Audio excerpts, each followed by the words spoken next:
2019 সালে Australian Friesian জাতের একটি গাভী কেনেন বরগুনার বামনা উপজেলার রামনা ইউনিয়নের খোপখালী এলাকার মুজিবুল হক। এরপর থেকে গাভীটি পর্যায়ক্রমে বাচ্চা প্রসব করে, যার একটি হল বিশেষ এই বাছুর। সম্প্রতি গর্ভধারণ ছাড়াই হঠাৎ করে দুধ দিতে শুরু করে বাছুরটি। এরপর থেকে নিয়মিত বাছুরটি থেকে দুধ দোহন করেন এর মালিক মুজিবুল।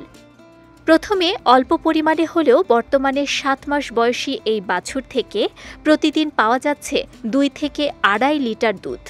সেই দুধ দিয়ে প্রতি সপ্তাহের বৃহস্পতিবার স্থানীয় সহ দূর দূরান্ত থেকে আসা মানুষদের সিন্নি রান্না করে খাওয়ানো হয়।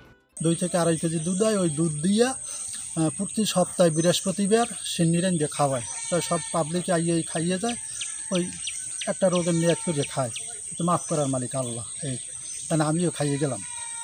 এদিকে স্থানীয়দের দাবি বিষয়টি অলৌকিক এবং এই দুধ পান করলে মিলবে সব সমস্যার সমাধান।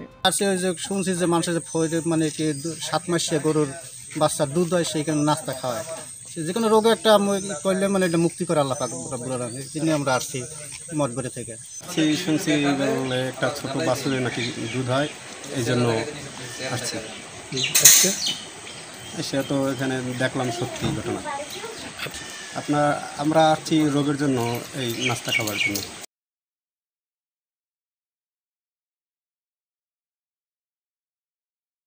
হরমোনের পরিবর্তনের কারণে বাচ্চা প্রসব ছাড়াই দুধ দিতে পারে গাভী।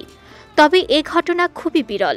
সাধারণত কয়েক লাখে ঘটে এমন ঘটনা। বিজয় টিভি নিউজ ডেস্ক।